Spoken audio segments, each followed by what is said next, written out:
बोले सत्यनारायण भगवान की जय। आप सभी को चैत्र मास की पूर्णिमा की ढेरों शुभकामनाएं।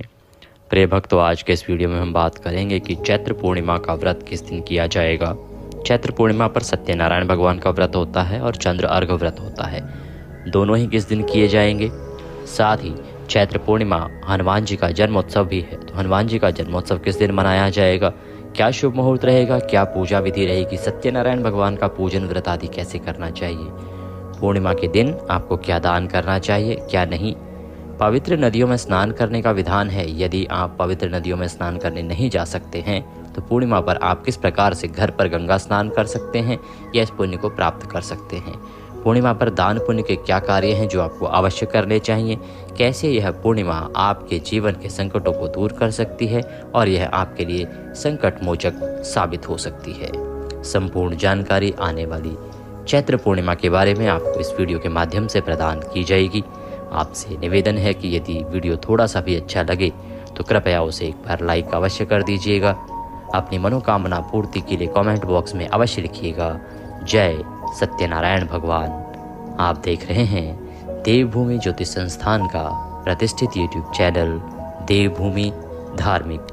हम यहाँ पर जो जानकारी प्रदान करते हैं वह पंचांग और ज्योतिष शास्त्र पर आधारित होती है। जो कथाएं सुनाते हैं वह पुराणों में वर्णित होती हैं। सभी व्रतों की सही कथाएं यहाँ पर सुनाई जाती हैं। आइए वीडियो आरंभ करते हैं। प्रिय भक्तों, चैत्र का महीना चल रहा है और चैत्र समाप्ति की ओर है। साथ ही वैशाख का शुभ आरंभ होने जा रहा है पूर्णिमा के बाद। तो चैत्र मास की जो समाप्ति है वो होगी पूर्णिमा तिथि के साथ, इसीलिए इस तिथि को चैती पूर्णिमा के नाम से जाना जाता है। चैत्र मास की पूर्णिमा का विधान कुछ इस प्रकार से है कि इस दिन सत्यनारायण भगवान के साथ साथ हनुमान जी की पूजा भी धूमधाम से की जाती है।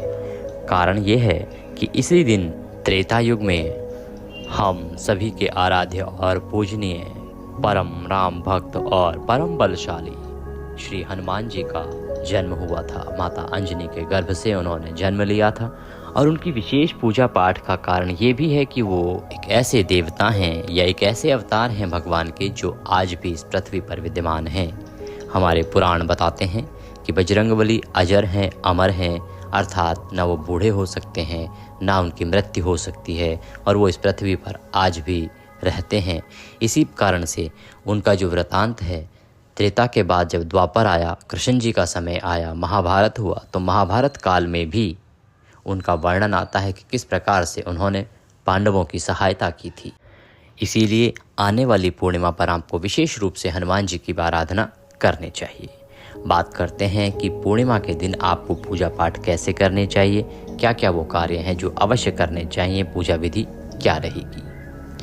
पूर्णिमा के दिन सभी भक्तों को सुबह सूर्योदय से पहले अवश्य उठ जाना चाहिए। नियम कहा जाता है पुराणों में कि आप ब्रह्म मुहूर्त में उठिए, परंतु ब्रह्म मुहूर्त में उठना सबके लिए संभव नहीं हो पाता, क्योंकि आजकल वर्क कल्चर अलग है। सभी का काम करने का समय परिवर्तित हो गया है। अब रात्रि को भी काम होता है, रात्रि को भी ऑफिस चलते हैं। तो ऐसे में जो आपको सूट करे वो तो देखिएगा, परंतु यथासंभव सूर्योदय से पहले अवश्य उठ जाइएगा। उठने के बाद स्नान आदि करके भगवान भास्कर को जल दीजिएगा और आपका जो पूजा स्थल है उसकी साफ सफाई कीजिएगा। आप सत्यनारायण भगवान का व्रत कर रहे हैं, चंद्र अर्घ व्रत कर रहे हैं, पूजन के लिए क्या सामग्री की आवश्यकता होगी वो बता देते हैं। वो सारी सामग्री आप एकत्र कीजिएगा। अगर आपके पास ना हो तो जो सामग्री बाहर से लानी है वो बाजार से ले आइएगा। बाकी इसमें से ज़्यादातर सामग्री आपके घर में सदा होती है, क्योंकि सनातनी प्रतिदिन की पूजा तो करते ही हैं। सभी हिंदू भाई बहनों के घर में मंदिर होते हैं और इसीलिए हम सब प्रतिदिन पूजन करते हैं। तो इसमें से ज़्यादातर सामग्री वही होगी जो आपके घरों में होती है। सामग्री को एक बार नोट कर लीजिए, ध्यान से सुन लीजिए। देखिए, सबसे पहले भगवान का कोई प्रतिरूप आपके पास होना चाहिए। भगवान सत्यनारायण की तस्वीर होनी चाहिए या प्रतिमा होनी चाहिए, कोई चित्र होना चाहिए।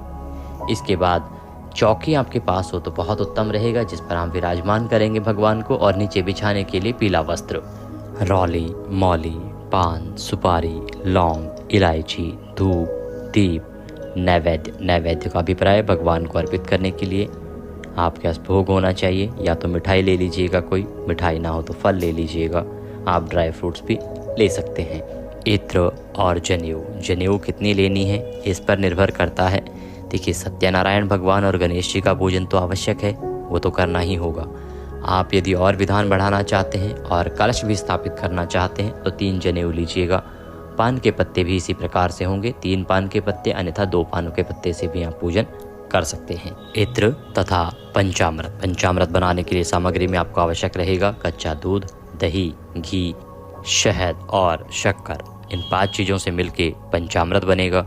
और तांबे का 1 लोटा। यदि कलश स्थापित करना चाहते हैं तो एक कलश लीजिएगा। कलश धातु का हो सकता है या आप मिट्टी का भी ले सकते हैं। उस पर लगाने के लिए पंचपल्लव की आवश्यकता भी होगी और नारियल तथा ऊपर लपेटने के लिए लाल कपड़े की। ये एक ऑप्शनल है क्योंकि वो बड़ा विधान होता है। षोडशोपचार पूजन विधि जब हम करते हैं और विधि विधान से विस्तृत पूजन जब हम करते हैं सत्यनारायण भगवान का, तो उसमें हम कलश स्थापित करते हैं। परंतु अगर हम सामान्य पूजन की बात करें, अगर हम सामान्य सनातनी के व्रत नियम की बात करें तो उसमें कलश पूजन आवश्यक नहीं बताया गया है। जब आप सत्यनारायण भगवान का पूजन करेंगे तो गणेश जी की आराधना पहले करेंगे, गणेश जी का पूजन करेंगे और उसके बाद भगवान सत्यनारायण का पूजन किया जाएगा।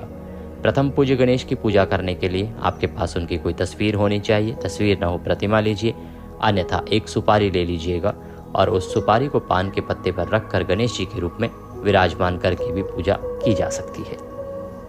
तो ये थी जानकारी कि आपको क्या क्या सामग्री की आवश्यकता रहेगी। ये सामग्री आप एकत्र कीजिएगा और पूजा स्थल पर आसन लगा के बैठ जाइएगा। तांबे का जो लोटा हमने आपको बताया है ना, उस तांबे के लोटे को अच्छे से मांजने के बाद पहले उसमें थोड़ा गंगा जल भरिएगा और उसके बाद उसमें शुद्ध जल भर लीजिएगा। स्नान की बात करें तो प्रातः जो आप स्नान करेंगे उसमें गंगा स्नान का फल कैसे पा सकते हैं और किस विधि से आपको स्नान करना चाहिए पूर्णिमा तिथि पर, वो विधि बता देते हैं। क्योंकि इससे एक सिलसिलेवार तरीके से चीज़ें चलेंगी कि प्रथम आपने क्या करना है, कैसे करना है और उसके बाद क्या करना है। तो सुबह का जो आप स्नान करने जा रहे हैं, स्नान की जो बाल्टी है, जो पानी है जिसमें भी आप भरते हैं, टब में, मग में, बकेट में, तो पहले उसको अच्छे से साफ़ कीजिए और उसमें गंगा जल डाल लीजिए। गंगा जल हो गंगा जल, अन्यथा बहुत ही पुण्यदायी कार्य स्पर्श हुआ है। कुंभ से आप जल लाए होंगे, अगर कुंभ गए थे तो त्रिवेणी का जल आपके पास यदि है तो वह त्रिवेणी का जल आप उस जल में मिला लीजिएगा और उसके बाद बाल्टी को भर लीजिएगा और उस जल से उत्तर दिशा की ओर मुख करके हर हर गंगे या जय माँ त्रिवेणी बोलते हुए स्नान कीजिएगा। ये स्नान आपके लिए परम कल्याणकारी होगा। ये मानसिक स्नान है, साथ ही यह आपको गंगा स्नान का फल प्रदान करता है। और ये हम मनगढ़ंत नहीं बता रहे हैं, इसका पुराणों में विधान है। ईश्वर कहते हैं कि सभी एक साथ ना तो गंगा जा सकते हैं, ना ही किसी अन्य नदी में स्नान के लिए जा सकते हैं, क्योंकि सभी को अपना सामाजिक जीवन देखना होता है और सामाजिक दायित्व भी निभाना होता है। तो किसी न किसी कारण से सभी लोगों का जाना असंभव होता है। ऐसे में यदि आप फिर भी गंगा स्नान का पर्व पाना चाहते हैं तो ये विधि है। इसके अनुसार आपको पूर्णिमा के दिन स्नान अवश्य करना चाहिए। स्नान आदि करके और उसके बाद पूजन करना चाहिए। तो पूजन की सामग्री हमने आपको बता दी, वह सामग्री एकत्र कीजिए, पूजा स्थल पर आसन लगाइए और आसन लगा के बैठ जाइए। सबसे पहले लोटे में जो आपने जल भरा है ना, उसमें एक पुष्प डालिए। फूलों की माला आप लेके आए होंगे और खुले पुष्प भी लाए होंगे। पुष्प डालिए और उस पुष्प से सभी सामग्री पर छींटे दीजिए। जिस स्थान पर बैठकर आपने पूजन करना है उस पूरे स्थान पर छींटे दीजिए। इससे उस स्थान का पवित्रीकरण हो जाएगा, सामग्री का शुद्धिकरण हो जाएगा। सामग्री का शुद्धिकरण करने के बाद अब आप अपने हाथ धो लीजिए। हस्तो प्रक्षालनम। हाथ धोने के बाद भगवान की स्थापना करेंगे। भगवान की स्थापना, एक चौकी लीजिए, चौकी पर पीला वस्त्र बिछाइए और उसके ऊपर भगवान को आसन के रूप में पुष्प अर्पित कीजिए। तदुपरांत भगवान की तस्वीर स्थापित कर दीजिए। जब आप पुष्प रख रहे हैं तो भाव रखिएगा कि आप भगवान को आसन दे रहे हैं। बहुत से दर्शक ये सोच सकते हैं कि पंडित जी हमारे पास चौकी नहीं है और ना ही हमारी सामर्थ्य है कि हम पूजन के लिए चौकी लेके आएँ, खरीद के लेके आएँ, तो हमें पूजा कैसे करनी चाहिए। देखिए, पूजन के लिए चौकी आवश्यक नहीं है, पूजन के लिए भाव आवश्यक है। ईश्वर कहते हैं कि जैसी मैंने आपको सामर्थ्य दी है उसके अनुसार पूजा करें। अगर आपकी आर्थिक परेशानी है या चौकी आपके पास नहीं है तो आपको लाने की आवश्यकता नहीं है। हाँ, आप आर्थिक रूप से संपन्न हैं तो आप अवश्य लेके आइए। अगर आप बहुत अधिक संपन्न हैं तो स्वर्ण की और चांदी की लेके आइए। ऐसा पुराण बताते हैं, ऐसा हमारे जो महनीय ऋषि हैं उन्होंने वर्णन किया है। ईश्वर कहते हैं कि आपको पूजा पाठ उस प्रकार से करने चाहिए जैसा आपको भगवान ने दिया है, तो वह सर्वमान्य रहेगा, वह भगवान को सदा प्रिय रहेगा। इसको आप इस प्रकार से समझिए कि यदि कोई बहुत अमीर है और वह कंजूसी के साथ पूजन करता है तो वह अनुचित माना जाएगा, परंतु यदि कोई गरीब है या कोई आर्थिक रूप से परेशान है और वह अपने साधनों के अनुसार सूक्ष्म पूजा करता है या कम साधनों के साथ पूजन करता है खुशी भाव के साथ, तो वह पूजा बहुत ही शोभनीय होगी और उसकी सदा ही बढ़ाई की जाएगी, साथ ही उसका पुण्य फल भी अधिक होगा। क्यों?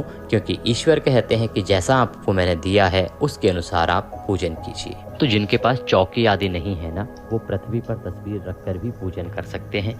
किसी का कच्चा घर है तो उसको आप अच्छे से लीप लीजिए और उसके बाद वहाँ पर पूजन कर सकते हैं। पूजन के लिए पुष्प के रूप में आसन दीजिएगा भगवान को। अगर आप पृथ्वी पर रखकर पूजन कर रहे हैं तो, या अन्यत्र किसी स्थान पर रखकर पूजन कर रहे हैं, जहाँ भी तस्वीर रखनी है उपयुक्त स्थान है वहाँ पे पहले पुष्प रखिएगा। शुद्धिकरण हमने आपको पहले ही बता दिया है कि करना है। उसके बाद पुष्प रखिएगा आसन के रूप में और तदुपरांत भगवान की स्थापना कर दीजिएगा। भगवान की स्थापना करने के बाद भगवान के सीधे हाथ की ओर घी के दीपक की स्थापना कीजिएगा। दीपक को भी आप आसन दीजिएगा। ये अग्निदेव होते हैं और हमारी पूजा के साक्षी होते हैं, इन्हें आसन देना चाहिए। उन्हें आसन दीजिएगा, पुष्प रखिएगा और उसके बाद दीपक स्थापित कीजिएगा, धूप भी लगाइएगा। अगर आप कलश स्थापित कर रहे हैं तो कलश भी स्थापित कर लीजिएगा। कलश के नीचे भी आपको अक्षत रखने चाहिए और अक्षत के ऊपर कलश को स्थापित करना चाहिए। अन्यथा गणेश जी अवश्य आप विराजमान कीजिएगा। गणेश जी के रूप में आप या तो तस्वीर लीजिए उनकी या कोई प्रतिमा, अगर ना हो तो आप सुपारी के रूप में भी गणेश जी को स्थापित कर सकते हैं। एक पान का पत्ता लेके उस पर गणेश जी को स्थापित कीजिए, सुपारी को स्थापित कीजिए इस भाव से कि आप गणेश जी महाराज हैं और हम आप में ही पूजन कर रहे हैं। आइए अब हम पूजन आरंभ करते हैं। सबसे पहले अपने हाथ धोइए, सीधे हाथ पर जल लीजिए और हाथ धो लीजिए। हाथ धोने के बाद एक एक चम्मच जल आचमनी करेंगे। एक एक मंत्र पर एक चम्मच जल अपने हाथ पे लीजिएगा और पी जाइएगा। ओम माधवाय नमः, ओम केशवाय नमः, ओम नारायणाय नमः, ओम ऋषिकेशाय नमो नमः। हस्तो प्रक्षालनम। हाथ धो लीजिए, अपने आप को तिलक कीजिए, मौली बांधिए। यदि पारिवारिक जन भी आपके साथ बैठकर पूजन कर रहे हैं तो उन्हें भी सभी को तिलक कीजिए, मौली बांधिए, अक्षत लगाइए। धूप और दीप दोनों को प्रज्वलित कर लीजिए। हाथ में 1 रुपये का सिक्का दक्षिणा के रूप में रखिए और जल लीजिए। ये हम संकल्प करने जा रहे हैं। अब हम आज के व्रत पूजन का संकल्प करेंगे। संकल्प अनिवार्य प्रक्रिया है। इस प्रक्रिया में जो संकल्प हम करने जा रहे हैं, हम आपको दोनों ही संकल्प बताएंगे। हनुमान जी का अगर आप पूजन कर रहे हैं, व्रत कर रहे हैं, तो आप किस प्रकार से करेंगे, और सत्यनारायण भगवान का व्रत पूजन आदि कर रहे हैं तो आप किस प्रकार से संकल्प करेंगे। 3 बार बोलिएगा ओम श्री विष्णु, ओम श्री विष्णु, ओम श्री विष्णु। अपना नाम, अपना गोत्र, जिस स्थान पर बैठकर संकल्प कर रहे हैं वहाँ का मकान नंबर, क्षेत्र का नाम, शहर का नाम, चैत्र मासे पूर्णमस्यायाम पुण्यतिथियो आयु आरोग्यता प्राप्त्यार्थाय सुख संपत्ति प्राप्त्यार्थाय श्री सत्यनारायण भगवान व्रत पूजनम संकल्पम संकरिष्ये। सौ श्री विष्णु शरणौ शरणम प्रपद्ये, और वह संकल्प भगवान के चरणों में अर्पित कर दीजिए। अब यदि आप हनुमान जी का पूजन कर रहे हैं, व्रत कर रहे हैं, तो आरंभ से संकल्प की प्रक्रिया वही रहेगी जहां हमने बोला कि सत्यनारायण भगवान व्रत पूजन संकल्पम संकरिष्ये, वहाँ पे बोल देंगे आप श्री हनुमत जन्मोत्सव व्रत पूजन संकल्प संकरिष्ये। बस इतना परिवर्तन आपने संकल्प में करना है अगर आप केवल हनुमान जी के लिए व्रत पूजन आदि कर रहे हैं जन्मोत्सव के अवसर पर। तो संकल्प करने के बाद अब हम पूजन आरंभ करेंगे।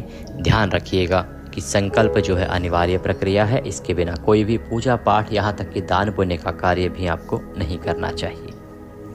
सबसे पहले हम गणेश जी महाराज का पूजन करेंगे। जिनके पास कलश है, कलश जिन्होंने स्थापित किया है वो कलश भगवान में भी गणेश जी को देख सकते हैं, क्योंकि कलश में सभी देवी देवताओं का वास होता है। अन्यथा गणेश जी को अलग से स्थापित कर सकते हैं और उनका पूजन इस प्रकार से कर सकते हैं। सबसे पहले गणेश जी को पाद्य, अर्घ्य और आचमनी अर्पित करेंगे।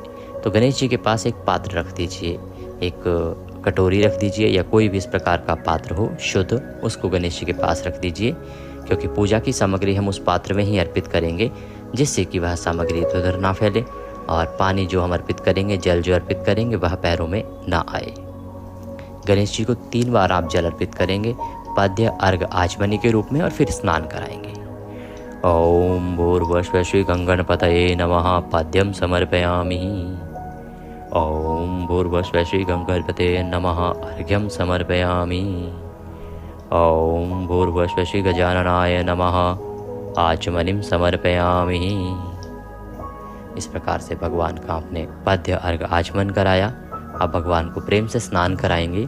स्नान कराने के लिए 1 चम्मच जल पुनः भगवान को अर्पित कीजिएगा। ओम भूर्भुवः श्री गंगणपतये नमः। स्नानं जलम समर्पयामि। स्नान का जल आपने अर्पित किया। स्नान के बाद पंचामृत से स्नान कराएंगे। पंचामृत बनाइए कच्चा दूध, दही, घी, शहद और शक्कर से 5 चीज़ों को मिला के पंचामृत बनाइए। पंचामृत अर्पित करने के लिए पुष्प पर, फूल पर पंचामृत लगा लीजिए और वह पुष्प गणेश जी को अर्पित कर दीजिएगा। ओम भूर्भुवः श्री गजाननाय नमः। पंचामृत स्नानम पंचामृतम समर्पयामि। पंचामृत के बाद शुद्ध जल से स्नान कराएंगे। शुद्धोदक स्नान कहते हैं इसे। ओम भूर्भुवः श्री गजाननाय नमः। शुद्धोदक स्नानम शुद्ध जलम समर्पयामि। शुद्धोदक स्नान के बाद भगवान को वस्त्र अर्पित करेंगे। वस्त्र के रूप में मौली लीजिएगा। मौली का एक टुकड़ा तोड़िएगा और वह भगवान को अर्पित कीजिएगा। ओम भूर्भुवः श्री गंगणपतये नमः। वस्त्रम समर्पयामि। वस्त्रम उपवस्त्रम यज्ञोपवीतम। यज्ञोपवीत अर्थात जनेऊ अर्पित करेंगे अब हम गणेश जी महाराज को। ओम भूर्भुवः श्री गंगणपतये नमः। यज्ञोपवीतम समर्पयामि। यज्ञोपवीत अर्पित करते समय एक बात का ध्यान दीजिएगा कि यज्ञोपवीत पे आप तिलक लगा लीजिएगा, अर्थात रौली लगा लीजिएगा। उसके बाद ही आप यज्ञोपवीत अर्पित कीजिएगा। इसके बाद तिलक करेंगे। रौली कुमकुम आदि का तिलक कीजिएगा। ओम गंगणपतये नमः। तिलकम समर्पयामि। तिलकम तिलकांते अक्षतम पान्तु। अक्षत अर्पित कीजिए। पुष्पम पान्तु। पुष्पाणि पान्तु। धूप दीप दर्शनम। तो अब आप पुष्प अर्पित करेंगे। फूलों की माला है तो माला पहनाइएगा गणेश जी को, अन्यथा खुले पुष्प लीजिएगा, वो चढ़ाइएगा। ओम भूर्भुवः श्री गंगणपतये नमः। पुष्पम समर्पयामि। पुष्प अर्पित करने के बाद धूप दिखाइए, दीप दिखाइए। ओम भूर्भुवः श्री गंगणपतये नमः। धूपम दर्शयामि। दीपम दर्शयामि। मुखमोजनार्थम नैवेद्यम समर्पयामि। अर्थात अब हम नैवेद्य अर्पित करेंगे। जो भी आपके पास मिठाई है तो मिठाई लीजिए, फल है तो फल लीजिए और वह गणेश जी को अर्पित कीजिए। ओम भूर्भुवः श्री गंगणपतये नमः। नैवेद्यम समर्पयामि। जलाचमनीं कुरुः। 1 चम्मच जल लीजिए, गणेश जी को अर्पित कर दीजिए आचमनी के रूप में। ताम्बूलम भोंगी फलम। तांबूल अर्पित करेंगे अब आप, अर्थात पान का पत्ता लीजिए, उसमें 2 लौंग, 2 इलायची, 1 सुपारी रखिए और वह गणेश जी महाराज को चढ़ा दीजिए तांबूल के रूप में। ओम भूर्भुवः श्री गंगणपतये नमः। तांबूलम समर्पयामि। तांबूलम अर्पित करके गणेश जी को दक्षिणा अर्पित कीजिए। जो भी दक्षिणा की राशि आपके पास है वह गणेश जी को अर्पित कीजिए। ओम भूर्भुवः श्री गंगणपतये नमः। शुभ दक्षिणायाम समर्पयामि। दक्षिणा आप भगवान को अर्पित करेंगे। उसके बाद हाथ जोड़ के नमस्कार करेंगे। अब हम सत्यनारायण भगवान का पूजन करेंगे। सत्यनारायण भगवान का मन में ध्यान कीजिए कि हे सत्यनारायण भगवान, आज के दिन हम आपका व्रत कर रहे हैं, पूजन कर रहे हैं। आप यहाँ आए, विराजमान हो और इस पूजन को स्वीकार करें। हम आपका आवाहन करते हैं इस भाव से और फिर पूजन आरंभ करेंगे। भगवान के सामने एक पात्र रख दीजिए जिसमें कि आप पूजा की सामग्री अर्पित कर सकें। ओम भूर्भुवः श्री सत्यनारायणाय नमः। वासुदेवाय धीमहि तन्नो विष्णु प्रचोदयात्। पद्यम समर्पयामि। पद्य अर्पित कीजिए। 1 चम्मच जल अर्पित कीजिए। ओम भूर्भुवः श्री विष्णवे नमः। अर्घ्यम समर्पयामि। ओम भूर्भुवः श्री विष्णवे नमः। आचमनीं समर्पयामि। पाद्य अर्घ आचमनी कराने के बाद भगवान को स्नान के लिए जल अर्पित करेंगे। ओम भूर्भुवः श्री विष्णवे नमः। स्नानं जलम समर्पयामि। स्नान के लिए जल अर्पित करने के बाद पंचामृत से स्नान कराएंगे। पंचामृत को फूल पर लगा लीजिए और वह पुष्प भगवान को अर्पित कीजिए। ओम भूर्भुवस्सुः श्री विष्णवे नमः पंचामृत स्नानम समर्पयामि। अब आप शुद्धोदक स्नान कराएंगे, शुद्ध जल से स्नान कराएंगे। ओम भूर्भुवस्सुः श्री विष्णवे नमः शुद्धोदक स्नानम शुद्ध जलम समर्पयामि। अब भगवान को वस्त्र अर्पित करेंगे। वस्त्र के रूप में मौली का टुकड़ा तोड़िए और अर्पित कीजिए। ओम भूर्भुवस्सुः श्री विष्णवे नमः वस्त्रम समर्पयामि। वस्त्रम उपवस्त्रम यज्ञोपवीतम। यज्ञोपवीत जनेऊ लीजिए, उस पर तिलक लगा लीजिए और वह अर्पित कीजिए। ओम भूर्भुवस्सुः श्री विष्णवे नमः यज्ञोपवीतम समर्पयामि। तिलक कीजिए भगवान को, चंदन लगाइए। चंदनम महत् पुण्यम पवित्रम पापनाशनम। अक्षत लगाइए। अक्षत लगाने के बाद अब भगवान को आप पुष्प अर्पित करेंगे। ओम भूर्भुवस्सुः श्री विष्णवे नमः पुष्पम समर्पयामि माल्यार्पणम कुरुः। माला यदि आपके पास है ना तो माला पहनाइए आप भगवान विष्णु को। माला पहनाने के बाद धूप दिखाएंगे, दीप दिखाएंगे। ओम भूर्भुवस्सुः श्री विष्णवे नमः धूपम दर्शयामि। ओम भूर्भुवस्सुः श्री विष्णवे नमः दीपम दर्शयामि। धूप दीप दिखा के नैवेद्य अर्पित करेंगे। नैवेद्य के रूप में जो भी मिठाई है, फल है, वह अर्पित कीजिएगा। ओम भूर्भुवस्सुः श्री विष्णवे नमः नैवेद्यम समर्पयामि। नैवेद्य के बाद जलाचमनी कराइएगा भोजन अंत वाली। ओम भूर्भुवस्सुः श्री विष्णवे नमः भोजनान्ते जलाचमनीम समर्पयामि। तांबूल अर्पित कीजिए। पान का पत्ता लीजिए, 2 लौंग, 2 इलायची, 1 सुपारी रखिए, वह भगवान को अर्पित कीजिए। ओम भूर्भुवस्सुः श्री विष्णवे नमः तांबूलम समर्पयामि। शुभ दक्षिणायाम, जो भी दक्षिणा है वह भगवान को अर्पित कीजिए। ओम भूर्भुवस्सुः श्री विष्णवे नमः शुभ दक्षिणायाम समर्पयामि। और हाथ जोड़ के भगवान को नमस्कार कीजिए, प्रणाम कीजिए। इसके बाद सत्यनारायण भगवान की कथा आपको सुननी चाहिए। कथा सुनते समय ध्यान रखेंगे पंच अध्यायी कथा ही सुने। यूट्यूब पर जो है बहुत सारे चैनल किसी भी कथा को किसी भी नाम से डाल देते हैं, तो आप ध्यान दीजिएगा कि सही कथा का ही श्रवण करें। अगर चैनल पर नए हैं तो उसे सब्सक्राइब कर लीजिए, क्योंकि हमारा चैनल आपको सभी व्रत त्योहारों की सही कथाएं ही प्रदान करता है, सुनाता है। और जो अन्य स्तोत्र होते हैं, विष्णु सहस्त्र नाम होता है या नारायण कवच होता है, वह भी हम अपलोड करते हैं, उसका भी श्रवण आप आज के दिन अवश्य कीजिएगा।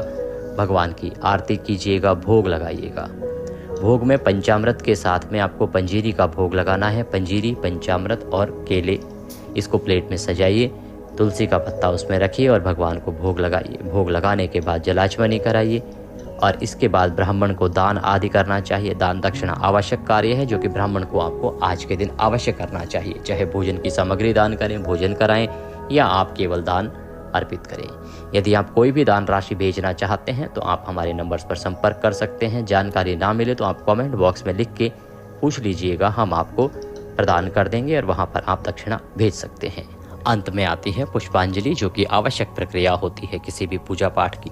तो भोग लगाने के बाद अब आप पुष्पांजलि करेंगे। पुष्पांजलि करने के लिए हाथों में पुष्प ले लीजिए, खड़े हो जाइए और भगवान से निवेदन कीजिए। आवाहनम न जानामि विसर्जनम पूजम चैवम न जानामि क्षम्यताम परमेश्वर। हे प्रभु, न हम आपका आवाहन जानते हैं, न पूजन जानते हैं, न विसर्जन जानते हैं।